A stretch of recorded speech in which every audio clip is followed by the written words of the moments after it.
దార్శనికుడు, తెలుగుదేశం పార్టీ జాతీయ అధ్యక్షులు, ఆంధ్రప్రదేశ్ ముఖ్యమంత్రి వర్యులు శ్రీ నారా చంద్రబాబు నాయుడు గారి జన్మదినం సందర్భంగా వారికి హృదయపూర్వక జన్మదిన శుభాకాంక్షలు. నవ యువకుడు 76 సంవత్సరాలు అడుగుపెడుతున్న సందర్భంగా 26 సంవత్సరాల యువకుడికి ఆ దార్శనికుడి గురించి ఏం తెలుసో, ఎంతవరకు తెలుసో అడిగి తెలుసుకునే ప్రయత్నం చేద్దాం. విశ్లేషించడానికి మనతో పాటు ఉన్నాడు తెలుగుదేశం పార్టీ కార్యకర్త శశికుమార్. తనను అడిగి మరిన్ని విశేషాలు తెలుసుకునే ప్రయత్నం చేద్దాం. నమస్తే శశికుమార్. నమస్తే అండి. చంద్రబాబు నాయుడు గారు 70 సంవత్సరాలు పూర్తి చేసుకుని 76 సంవత్సరాలకు అడుగు పెట్టబోతున్నారు. ఆ నవ యువకుడు గురించి నీకు తెలిసిందేంటి, ఎట్లా విశ్లేషిస్తావు? ఒకటి, ఆయన నా వయసు 25 ఏళ్ళండి.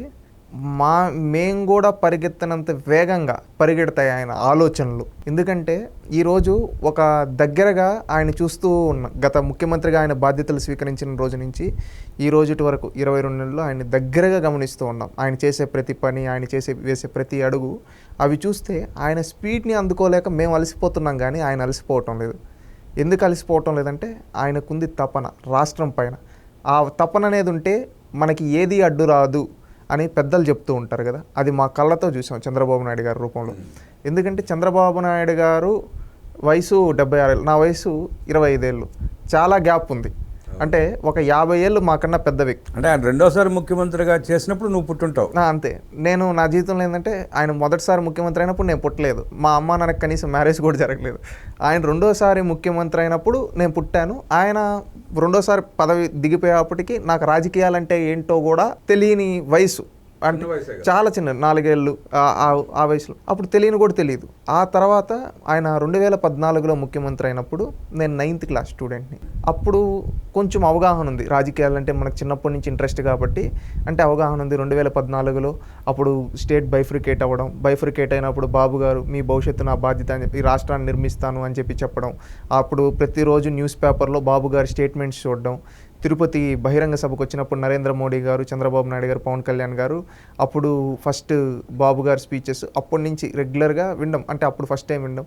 ఆ తర్వాత నుంచి ఇంట్రెస్ట్ రావడం, ఆయనలో ఒక తపన కనబడడం, ఆయన మాట్లాడే విధానం, అవన్నీ మాకు అలవరుచుకుంటూ మళ్ళీ నేను 9th class 10th class intermediate ఉండేప్పుడు ఆయన అప్పుడు రాజధానికి శంకుస్థాపన మనం ఐ థింక్ మేము అప్పుడు 10th క్లాస్ అనుకుంటాను, 2015 ఆ టైంలో రాజధానికి శంకుస్థాపన చేయడం కోసం అప్పుడు అందరి దగ్గర మట్టి ఇవన్నీ తీసుకొని వెళ్ళడం, అప్పుడు రాష్ట్రంలో ఉండే నలుమూలల నుంచి అందరూ మనది అన్న ఒక భావనతో వెళ్ళడం.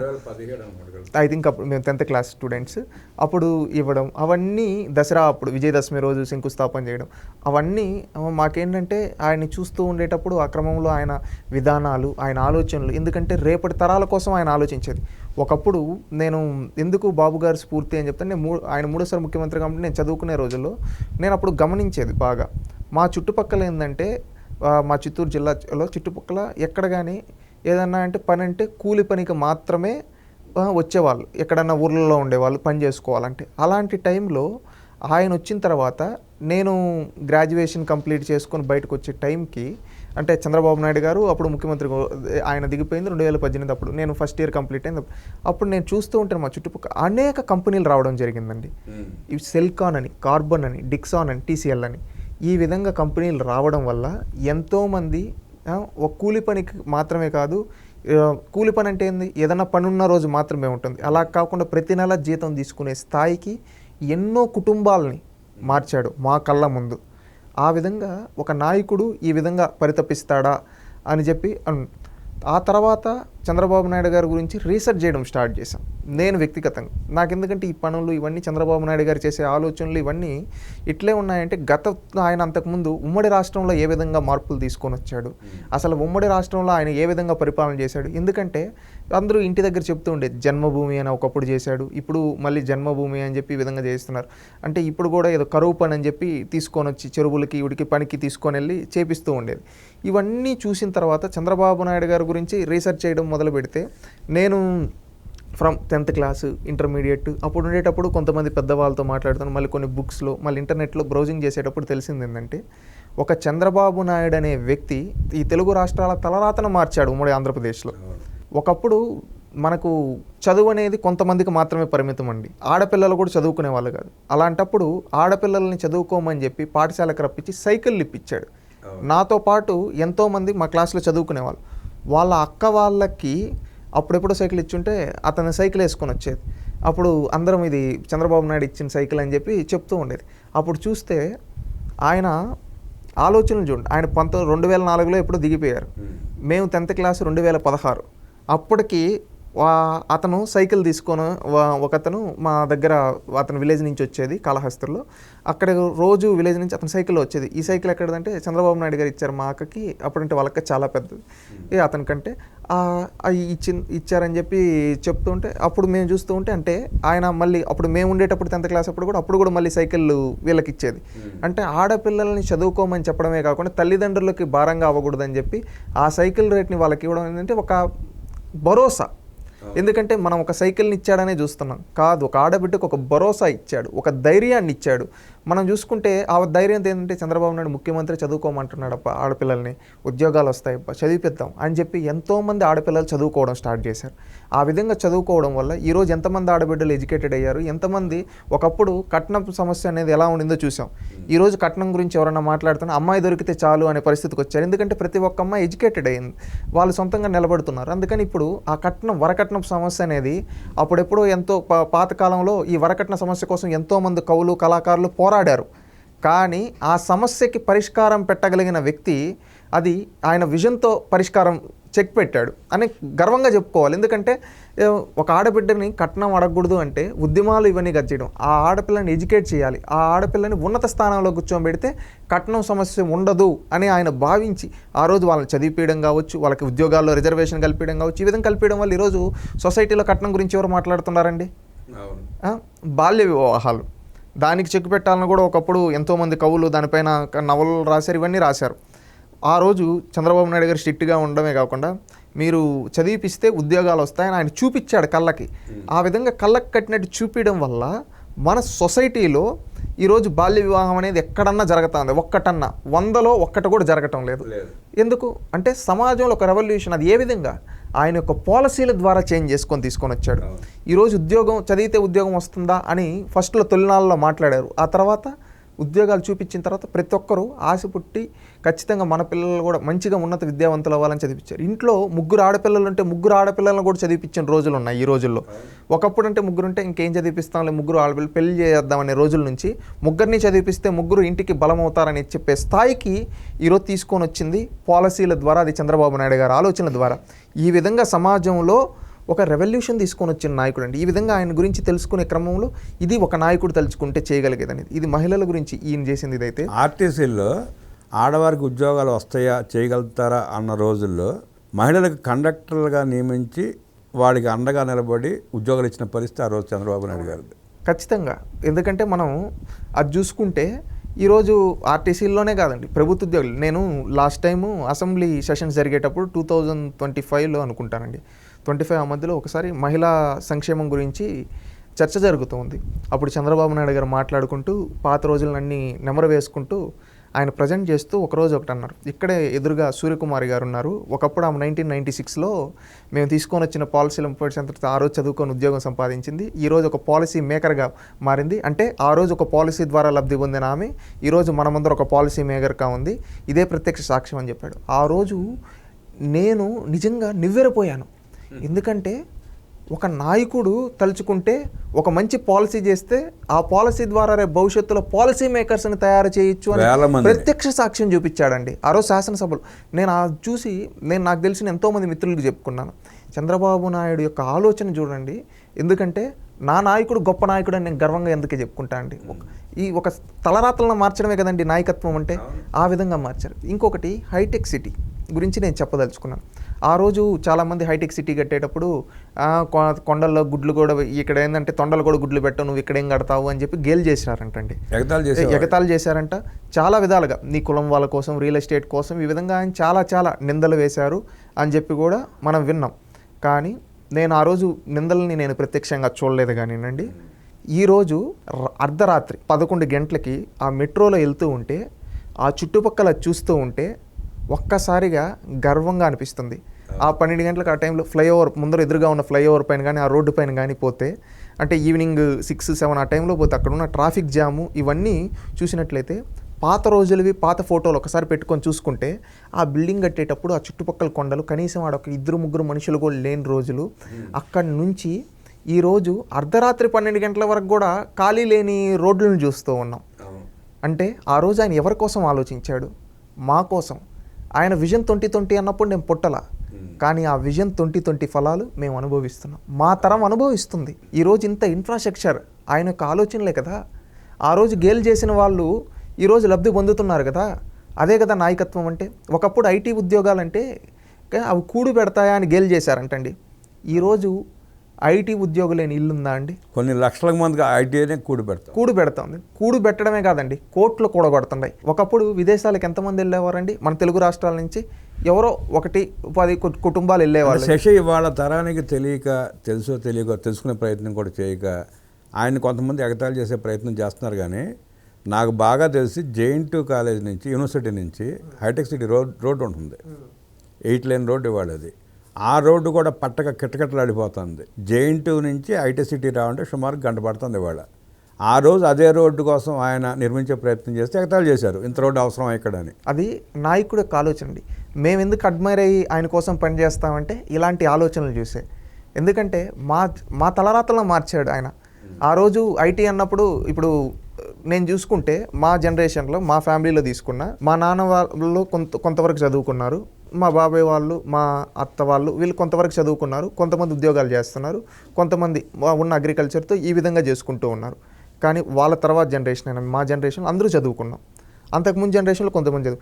కానీ ఇక్కడ మనం చూసుకుంటే ఒక ఎడ్యుకేషన్ యొక్క ఇంపార్టెన్స్ని చెప్పిన తొలి రాజకీయ నాయకుడు ఎవరైనా ఉన్నారంటే అది చంద్రబాబు నాయుడు గారు. అది ఎవరు కాదనలేని విషయం, పార్టీలకు అతీతంగా చెప్పాలి. ఎందుకంటే ఈరోజు కొంతమంది వాగుతారు, నా అవగాహన లేకో ఏంటో తెలియదు. ఆయన చెప్తేనే చదివారా, ఆయన చెప్తే సరే, ఆయన చెప్తే చదవకపోతే ఇప్పుడు బీహార్ కావచ్చు, కొన్ని రాష్ట్రాలు ఉన్నాయి అవుటర్లో, ఇంకా ఎందుకు చదివారా అనడానికి ఎలిమెంటరీ స్కూల్ కానీ, ప్రైమరీ స్కూల్ కానీ, upper primary school, ZP high schools అన్నీ ఆయన టైంలో తెలుగుదేశం పార్టీ ఇన్ఫ్రాస్ట్రక్చర్ డెవలప్ అయినటువంటి చేయబట్టి చదువుకోగలిగారు. అవును, ఎందుకంటే మాటలు చెప్పలేదు ఆయన ఇన్ఫ్రాస్ట్రక్చర్. మనం అంటాం కదండి, ఊర్లో కిలోమీటర్కి ఒక ప్రాథమిక పాఠశాల, 3 కిలోమీటర్లకు ఒక ప్రాథమిక ఉన్నత పాఠశాల, 5 కిలోమీటర్లకు ఒక ఉన్నత పాఠశాల, హై స్కూళ్ళు, అదేవిధంగా జూనియర్ కాలేజీలు, ఇంజనీరింగ్ కాలేజీలు, డిగ్రీ కాలేజీలు, పాలిటెక్నిక్, డైట్ కాలేజీలు, ఫార్మసీ, ఇవన్నీ ఎస్టాబ్లిష్ చేసింది ఆయనే. ఆయన ఎస్టాబ్లిష్ చేయడమే కాదు, ఆ తర్వాత దానికి తగ్గట్టు ఫాలో అప్గా ఆ కంపెనీలు కూడా తీసుకొని వచ్చి ఇన్ఫ్రాస్ట్రక్చర్ పెట్టాడు. ఈరోజు మైక్రోసాఫ్ట్ వచ్చిందండి, అక్కడ ఉంది. నేను నిన్న ఒక పెద్ద అనుభవం ఒక వ్యక్తి, పెద్ద ఆయన 60 years ఉండే ఒక వ్యక్తి చెప్పాడు, చంద్రబాబు నాయుడు గారిని అందరూ టెక్నాలజీ గురించి, ఐటీ గురించే అంటారు, మీకు తెలియదు ఏంటంటే ఒక పక్క హైటెక్ సిటీ కట్టాడు, ఆ పక్కనే రైతు బజార్ పెట్టాడు, ఒక పక్కన ఐఎస్బి పెట్టాడు, ఒక పక్కన గచ్చిబౌలి స్పోర్ట్స్ సెంటర్ ఉంది. మీకు చూసుకుంటే ఒక పక్కన ఈ సేవ మీ సేవ ఉంటే, ఒక పక్క కృష్ణకాంత్ పార్క్ ఉంది, ఒక పక్క అమరావతిలో క్వాంటమ్ వ్యాలీ ఉంటే, ఒక పక్క అన్నా క్యాంటీన్ ఉంది, ఒక పక్క డేటా సెంటర్ హబ్ ఉంటే, ఒక పక్క హార్టికల్చర్ హబ్ ఉంది. ఈ విధంగా ప్రతిదీ ఆయన అందరికీ, అన్ని వర్గాలకి న్యాయం చేశాడు, ఏ ఒక వర్గానికో కాదని. మనం చూసుకుంటే అండి, రీసెంట్గా పెద్దలు తెలంగాణ పార్టీ పొలిట్ బ్యూరో సభ్యులు బక్కి నరసింహులు గారు ఈ మధ్య ఒకసారి కనబడితే ఆయన అంటూ ఉంటే, ఆయన పని మీద వెళ్తుంటే ఎక్కడికి వెళ్తున్నారంటే, ఏం లేదు, మెదక్ జిల్లాలో పెద్దపల్లి అనే ఒక దగ్గర చంద్రబాబు నాయుడు గారు పెద్ద ఆయన బాస్ ఒకప్పుడు 2 గ్లాసుల సిద్ధాంతం అనేది ఉండేది, ఊర్లోకి దళితులను రాణించారు. ఆ రోజు అక్కడ పోలీసులను పెట్టి ఆ గుళ్ళేకెళ్ళి సామూహిక భోజనాలు చేశాడు దళితులతో కూర్చొని చంద్రబాబు నాయుడు. ఈ సమాజంలో కుల వివక్షతను రూపుమాపడానికి చేసింది అక్కడి నుంచే ప్రయత్నం మొదలుపడింది, అక్కడికి వెళ్ళేసి వద్దామని ఒకసారి వెళ్తున్నాను అని చెప్పారండి. మళ్ళీ దాని గురించి రీసెర్చ్ చేస్తే, ఒకప్పుడు ఊర్లలోకి నిజంగా దళితులను రానిచ్చేవాళ్ళు కాదు, గుళ్ళల్లోకి రానిచ్చేవాళ్ళు కాదు, వాళ్ళతో కలిసి భోజనం చేసేవాళ్ళు కాదు. ఆ విధంగా దళితులపైన కుల వివక్షత చూపిస్తూ ఉండే ఈ సమాజంలో వాళ్ళతో కూర్చొని సామూహిక భోజనాలు ఒక ముఖ్యమంత్రి చేసి, ఈ సమాజంలో కుల వివక్షత ఉండకూడదు అని రాజీ లేని పోరాటం చేసి, ఈరోజు ఆ 2 గ్లాసుల సిద్ధాంతం ఇవేవి లేవు, అందరూ ఒకటే. అండ్ దానికోసం చాలా వరకు పోరాటం చేసిన వ్యక్తి చంద్రబాబు నాయుడు గారు. 2 గ్లాసుల సిద్ధాంతం ఉండేది ఆ రోజుల్లో. అది రూపమాపింది తెలుగుదేశం పార్టీ కదా, చంద్రబాబు నాయుడు గారు కదా. ఇంత కృషి చేసిన వ్యక్తి ఈ తరంలో ఉండే ప్రతి బడుగు బలహీన వర్గాల వాళ్ళు అర్థం చేసుకోవాలి. ఎందుకంటే ఈ రోజుకి కూడా కొంతమందిని ఎక్కడికి పోతే మీరేంటి ఇదే అని అడుగుతూ ఉంటారు. అలాంటి విధానం ఒకప్పుడు ఇంకా ఘోరంగా ఉండేది. అలాంటి దాన్ని రూపుమాపిన వ్యక్తి చంద్రబాబు నాయుడు, బడుగు బలహీన వర్గాలకి న్యాయం చేసిన వ్యక్తి. ఈరోజు దళితులంటే ఎలా చూసేవాళ్ళు, చిన్న చూపు చూసేవాళ్ళు సమాజంలో. అలాంటిది దళితులు చదువుకోవడం కోసం అంబేద్కర్ విదేశీ విద్య తీసుకొని వచ్చి అత్యున్నత వర్గాల్లో బిడ్డలే కాదు, దళిత బిడ్డలు కూడా చదువుకొని విదేశాలకు వెళ్ళి చదువుకొని రావాలి అని అంబేద్కర్ గారి స్ఫూర్తితో అంబేద్కర్ విదేశీ విద్య తీసుకొని వచ్చిన వ్యక్తి చంద్రబాబు నాయుడు గారు కాదా అండి? వేల మందిని పంపించాడు. ఎందుకంటే ఒకరి తలరాతల మారాలంటే అది చదువు వల్ల మాత్రమే సాధ్యమని. ఈరోజు ఒకప్పుడు ఈ సమాజంలో కుల వివక్షత చూసిన అంబేద్కర్ గారు ఎలాగైతే విదేశాలకు వెళ్ళి చదువుకొని వచ్చి ఇక్కడ ఈ దేశానికి రాజ్యాంగం రాసే రాజ్యాంగ నిర్మాతగా ఎలా ఎదిగాడో, ఆ అంబేద్కరే ప్రతి ఒక్క దళిత బిడ్డలకి స్ఫూర్తి, ప్రతి ఒక్క వర్గం వాళ్ళకి, బడుగు బలహీన వర్గాల వారికి స్ఫూర్తి. నేను చదివిపిస్తాను అని చెప్పి ఈ సమాజంలో ఎంతోమందిని చదివిపించిన చంద్రబాబు నాయుడు గారు నిజంగా అభినవ్ అంబేద్కర్ కాదంటారా అండి? చెప్పండి. ఖచ్చితంగా ఇలాంటివి చేశాడు. ఇవే కాకుండా ఒకప్పుడు గిరిజనుల్ని నాకు తెలిసి అరకు కాఫీ ఇప్పుడు మనం ప్రమోట్ చేస్తూ ఉన్నారు చంద్రబాబు నాయుడు గారు 14.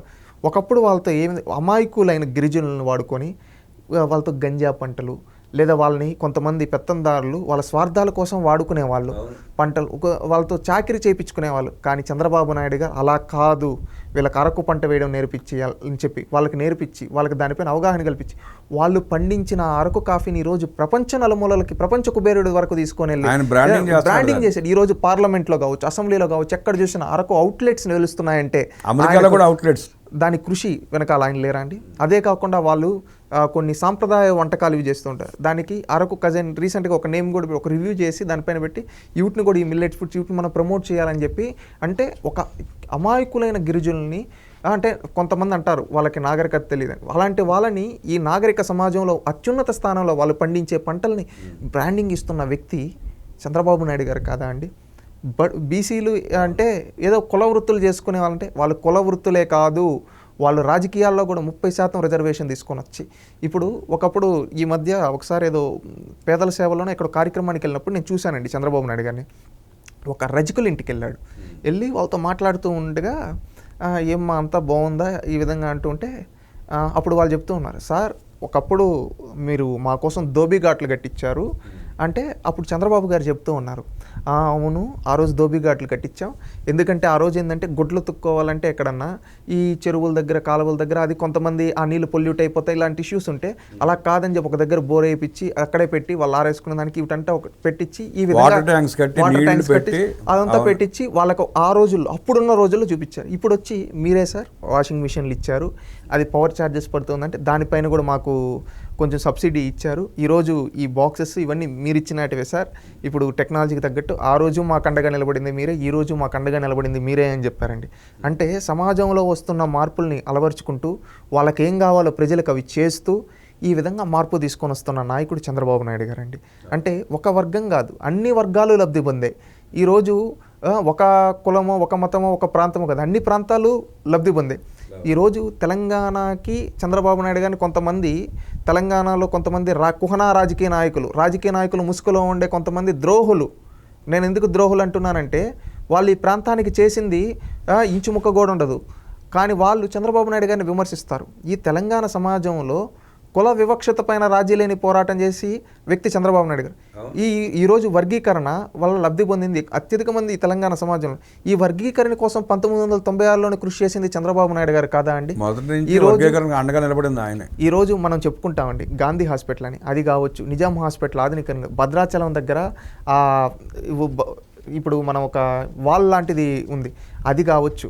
ఈరోజు దేవాదుల ప్రాజెక్టు కావచ్చు, జోరాల ప్రాజెక్టు కావచ్చు, మనం చూసుకుంటే లిఫ్ట్ ఇరిగేషన్ ప్రాజెక్ట్స్ కావచ్చు, చెక్ డ్యామ్స్ కావచ్చు, ఇంకుడు గుంతల కార్యక్రమాలు కావచ్చు, వెలుగు ప్రోగ్రాం కూడా ఆదిలాబాద్లో మొదలుపెట్టారండి. అంటే మనం దీపం పథకం అని చెప్పి గ్యాస్ సిలిండర్లు ఒకప్పుడు ఎంతమందికి ఉండేటువంటి ఆ గ్యాస్ సిలిండర్లు ఆ రోజు ఇవాళ తన తల్లి పడ్డ కష్టం ఏ ఆడబిడ్డ ఈ తెలుగునాట పడకూడదు అని చెప్పి ఆ దీపం పథకం ఎక్కడండి ఈ ఉమ్మడి రంగారెడ్డి జిల్లాలో మొదలు పెట్టలేదా?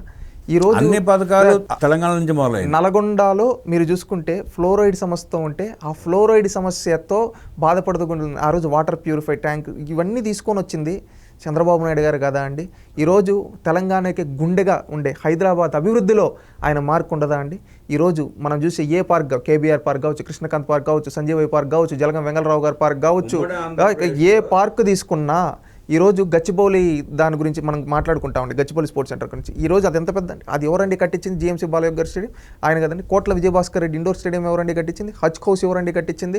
అంతెందుకు మనం ఈరోజు చూసుకుంటే ఐఎస్బీ మనం గర్వకారణంగా, ఐఎస్బీ, మైక్రోసాఫ్ట్, హైటెక్ సిటీ ఇవన్నీ తెలంగాణకి నిర్మించి ఇచ్చింది ఎవరు? చంద్రబాబు నాయుడు గారు కదా. ఉమ్మడి ఆంధ్రప్రదేశ్లో ప్రతి పల్లెలో ఆయన మార్క్ కనబడుతుంది. ప్రతి పల్లెలో ఉన్న స్కూల్ ఆయన కట్టించింది, ప్రతి పల్లెలో వేసిన సిమెంట్ రోడ్ ఆయన వేసింది, గ్రంథాలయాలు 100 పడకల హాస్పిటల్ అండి. నేను ఒక కాళహస్త్రి వాసిగా నేను చిన్నప్పుడు ఎప్పుడన్నా గవర్నమెంట్ హాస్పిటల్ కంటే మేము గవర్నమెంట్ హాస్పిటల్ అంటాం, అది ఊరు కొంచెం పక్కన ఉంటుంది.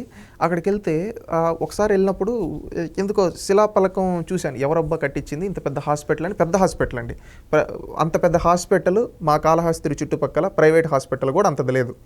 మా గవర్నమెంట్ హాస్పిటల్ అంత పెద్ద, ఎవరబ్బా కట్టించిందని అక్కడికి వెళ్తే అక్కడ నారా చంద్రబాబు నాయుడు గారి పేరు, అప్పటి శాసనసభ్యులు పెద్దలు గోపాలకృష్ణారెడ్డి గారి పేరు ఇది ఉంది. ఆ రోజు మున్సిపల్ చైర్మన్గా మన తెలుగుదేశం పార్టీ వ్యక్తి కాదండి, కాంగ్రెస్ పార్టీ వ్యక్తి, ఆయన పేరు కూడా ప్రోటోకాల్ ప్రకారం ఉంది. అంటే ఇక్కడ చూసుకుంటే ఆ విధంగా మా పక్కన కొన్ని నియోజకవర్గాలు ఉన్నాయి, ఆ నియోజకవర్గాల్లో కూడా సేమ్ వెళ్ళి నేను వేరే వాళ్ళని అడిగితే అది చంద్రబాబు నాయుడు గారు. అంటే హెల్త్ సెక్టార్కి ప్రభుత్వ ఆసుపత్రులను అత్యధికంగా ఈ తెలుగు నేలపైన కట్టించిన వ్యక్తి కూడా చంద్రబాబు నాయుడు గారే కదా కదండి. హెల్త్ సెక్టార్ని తీసుకో, పవర్ రీఫార్మ్స్, ఒక వైద్య ఆరోగ్య రంగం చంద్రబాబు నాయుడు గారి టైంలో అద్భుతంగా పనిచేసేది, గవర్నమెంట్ హాస్పిటల్స్ అద్భుతంగా పనిచేసేది. నాగం జనార్దన్ రెడ్డి గారు ఎంతో అనుభవజ్ఞులైన వాళ్ళు ఆరోగ్య శాఖ చేయడం జరిగింది. మనం పవర్ రిఫార్మ్స్ గురించి మాట్లాడుకున్నా ఆయనే కనిపిస్తాడు కదండి, పవర్ రిఫార్మ్స్లో కనిపిస్తాడు. ఆ రోజు ఇరిగేషన్ రిఫార్మ్స్లో కావచ్చు, ప్రతి ఒక్క రిఫార్మ్లో, ఎడ్యుకేషన్ పాలసీస్లో ఆయన కనిపిస్తాడు. ఎక్కడ చూసుకున్నా రోడ్లు కావచ్చు, వాటర్ ట్యాంకులు కావచ్చు, ఇవన్నీ కట్టించిన చంద్రబాబు నాయుడు గారు కదండి. ఈయన్ని ఒక ప్రాంతంకు ముద్ర వేసే ప్రతి ఒక్కరికి నేను చెప్పదలుచుకున్నాను.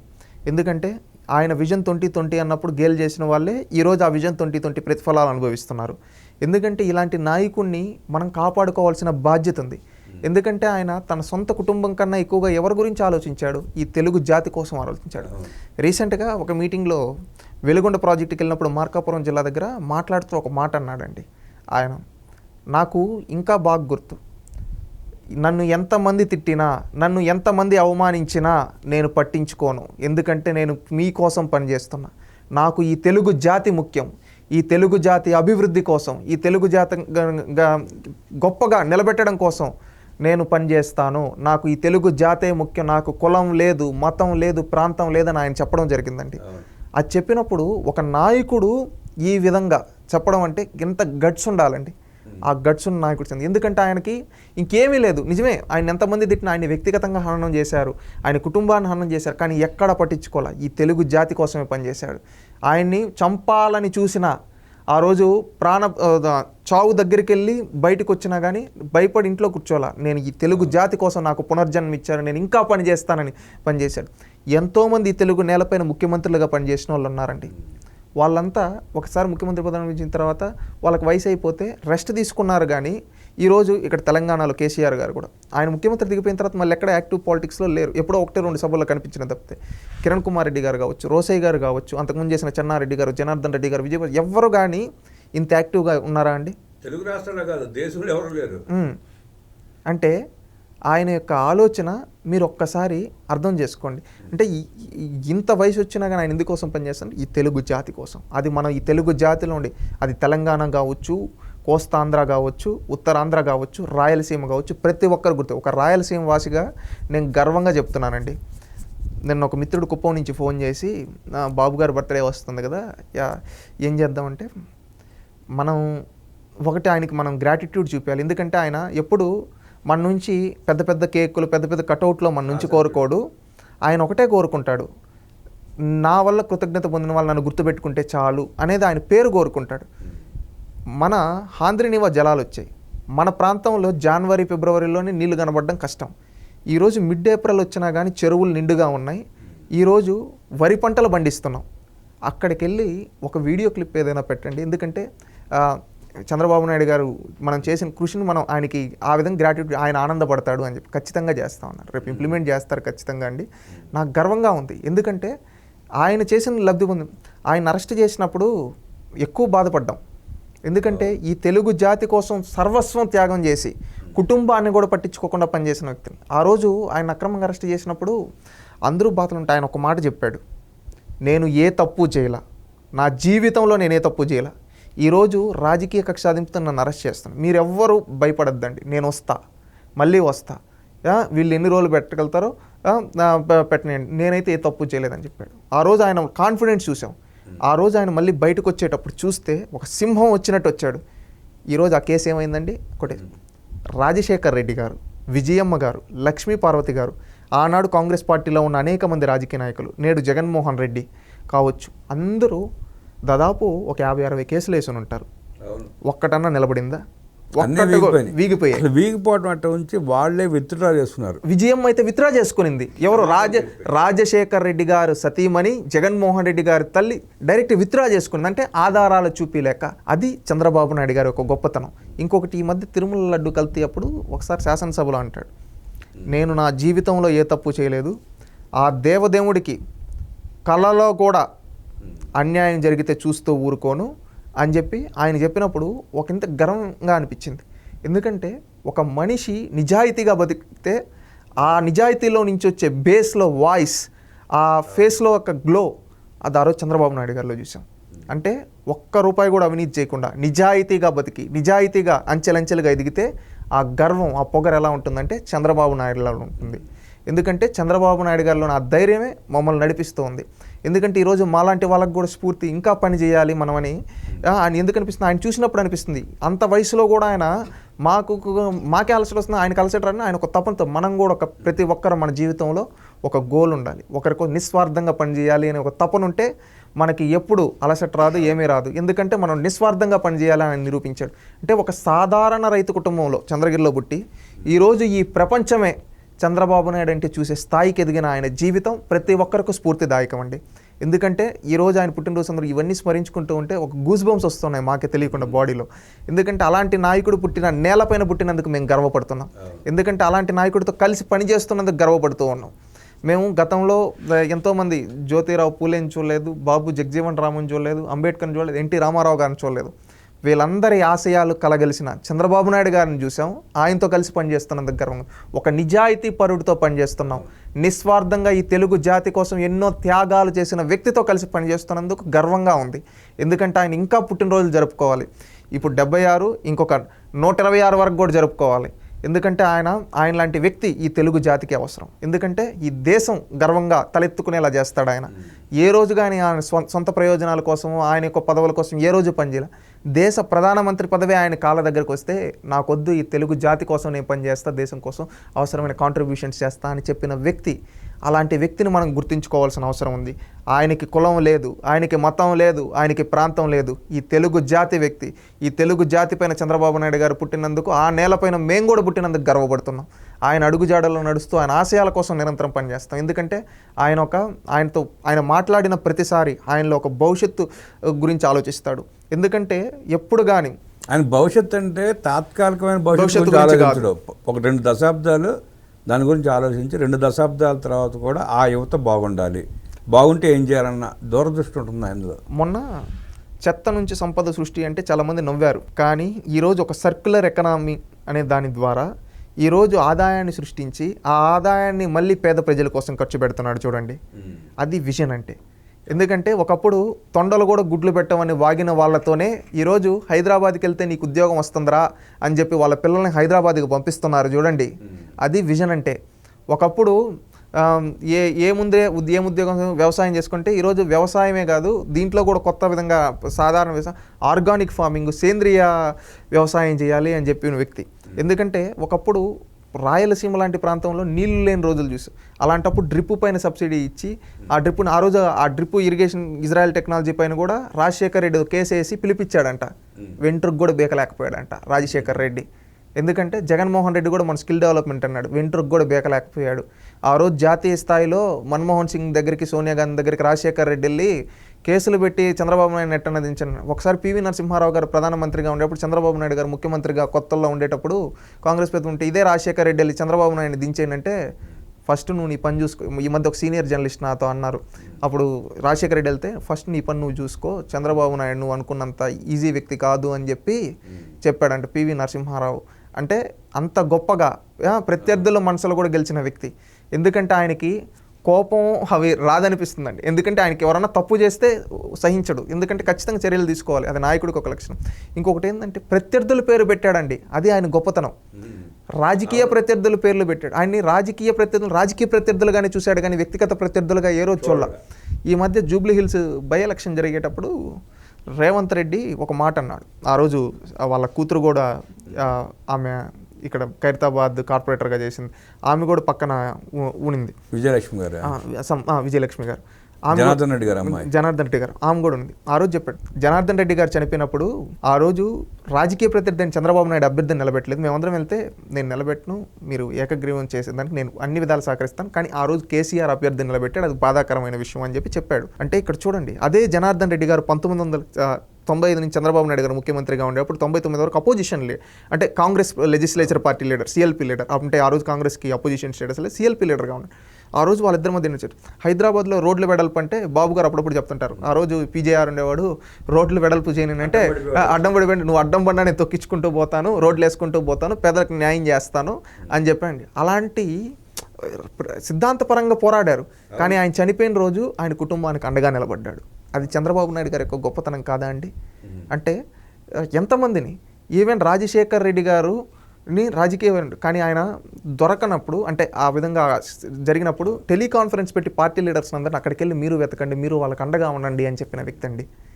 ఈ రోసయ్య గారితో ఎంతో రాజకీయ వైరం ఎన్నో ఇల్లు ఉన్నా కానీ ఆయన చనిపోయిన తర్వాత ఆయనకి గౌరవం అందించడం, అంటే గౌరవం మీన్స్ ఆయనకి ఏవైతే వాళ్ళ కుటుంబానికి కావాలో ఆయన పేరు మీద ఏమన్నా ఒక స్మారక భవన్ ఇలాంటివి కూడా పెడతామని చెప్పి హామీ ఇవ్వడం, దానికి ఏమన్నా మీరు ప్రపోజల్స్ వస్తే మేము యాక్సెప్ట్ చేస్తామని చెప్పడం, ఇవన్నీ చూసాం. అంటే రాజకీయ ప్రత్యర్థుల్ని ఈ కూడా గౌరవించిన వ్యక్తి, అందుకే ఆయన రాజనీతిజ్ఞుడు, అపర చాణుక్యుడు. ఈ తెలుగు జాతి ఉన్నంత కాలం ఆయన పేరు శాశ్వతంగా ఉంటుంది. ఆయన ఒక ప్రాంతాన్ని, ఇప్పుడు కొంతమంది అవగాహన లేని వాళ్ళు, కొంతమంది కులం గురించి, మతం గురించి, ప్రాంతం గురించి విద్వేషాలు రెచ్చగొట్టే వ్యక్తులకు చెప్పేది ఏంటంటే, అవగాహన లేక కాదు, బాబు గారి గురించి తెలియక కాదు, ఆయన చేసిన అభివృద్ధి కార్యక్రమాలు చూడక కాదు, ఆయన పేరు తలుచుకుంటే తప్ప వాళ్ళకి రాజకీయ మనుగడ ఉండదు, భవిష్యత్తు లేదు. ఆయన పేరు ఉత్తరిస్తే నిత్యం ఆయన పేరు జపిస్తూ ఉంటే వాళ్ళకి ఒక భవిష్యత్తు ఏర్పడుతుందన్న ఆశ వాళ్ళకి. అంటే అలాంటి వాళ్ళకి కూడా చెప్పేది ఏంటంటే అండి, మీరు ఎన్ని చేసినా మీరు చరిత్రహీనులుగా మిగిలిపోతారు, కానీ ఆయన చరిత్రలో హీరోగా మిగిలిపోతాడు. అందుకని మా జనరేషన్ ప్రతి ఒక్కరూ చంద్రబాబు నాయుడు గారి గురించి తెలుసుకోవాలి, ఆయన నాయకత్వాన్ని ఇంకా బలపరిచి, ఆయన సిద్ధాంతాల కోసం, ఆయన ఆశయాల కోసం. ఎందుకంటే మనం పుట్టిన రోజుల్లో మన భవిష్యత్తు కోసం ఆలోచించాడు. ఈరోజు కూడా మన గురించి కాదు, మన రేపటి తరాల కోసం ఆలోచించి ఈరోజు ఒక నగరాన్ని, ఒక పాలసీలను చేస్తున్నాడు. అలాంటి నాయకుడికి అండగా నిలబడాల్సిన బాధ్యత మనందరిపైన ఉంది. ఎందుకంటే మనకు మంచి చేసిన వ్యక్తి గురించి 10 మందికి చెప్పాల్సిన బాధ్యత మన పైన ఉంది. మనకు చెడు చేసిన వాడి గురించి చెప్పకుండా మనం కామ్గా ఉన్న పర్లేదు, కానీ మనకు మంచి చేసిన వ్యక్తి, మన తలరాతలను మార్చిన వ్యక్తి, మన ప్రాంత అభివృద్ధికి కారకులైన వ్యక్తి గురించి మనందరం ఒక 10 మందికి చెప్పి చైతన్యపరచాల్సిన బాధ్యత మనందరిపైన ఉంది. ఇది ప్రతి ఒక్కరూ చంద్రబాబు నాయుడు గారి గురించి తెలుసుకొని, ఆయన పుట్టినరోజు ఈరోజు ప్రతి ఒక్కరం మన వంతుగా ఆయన గురించి 10 మందికి చెప్తాం. ఎందుకంటే ఈ తెలుగు జాతికి ఆయన అవసరం ఉంది. ఆయన సేవలు ఇంకా మరిన్ని 100 ఏళ్ళు కాదు, 120 ఏళ్ళు ఆయన ఈ తెలుగు నేలపై నుండి ఆయన సేవలు అందిస్తూ మాలాంటి యువతకి స్ఫూర్తిగా నిలుస్తూ, రేపటి మా తరాలు కూడా ఆయన్ని చూసే భాగ్యం ఆ భగవంతుడు కల్పించాలని కోరుకుంటూ ఉన్నామండి. మరొకసారి ఆయనకి జన్మదిన శుభాకాంక్షలు. నాకు ఎన్నాళ్ళు ఒక డౌట్ ఉండేది, అనుమానం ఉండేది, చంద్రబాబు నాయుడు గారి రాజకీయ చరిత్ర గురించి ఈ తరానికి ముందు తరానికి ఎంతవరకు తెలుస్తుందో అన్న భయం ఉండేది. నీ విశ్లేషణ విన్న తర్వాత, నీ మాటలు విన్న తర్వాత మరో 5 దశాబ్దాలు చంద్రబాబు నాయుడు గారి చరిత్ర అజరామరం, దాంట్లో ఎలాంటి అనుమానం లేదు. 5 దశాబ్దాల రాజనీతిజ్ఞుడి గురించి 25 సంవత్సరాల యువకుడు విశ్లేషణ తీరు అద్భుతం. చంద్రబాబు నాయుడు గారి చరిత్ర మరో 5 దశాబ్దాలు అజరామరం. చంద్రబాబు నాయుడు గారు రాష్ట్రానికి, దేశానికి చేసిన సేవలు ఎనలేనివి. మహామహులు కూడా చంద్రబాబు నాయుడు గారిని చూసి నేర్చుకోవాల్సిన విషయాలు చాలా ఉన్నాయని గ్రహించి నేర్చుకుని ఇంప్లిమెంట్ చేసిన ఈ దేశ రాజకీయ చరిత్రలో ఈ గడ్డ ఉన్నంత వరకు చంద్రబాబు నాయుడు గారు అనే వ్యక్తికి 10 పేజీలు లిఖించబడే ఉంటాయి. చంద్రబాబు నాయుడు గారి గురించి అద్భుతంగా విశ్లేషించిన శశికి అభినందనలు తెలియజేస్తూ, మరోమారు నారా చంద్రబాబు నాయుడు గారికి హృదయపూర్వక జన్మదిన శుభాకాంక్షలు తెలియజేస్తూ నమస్కారం.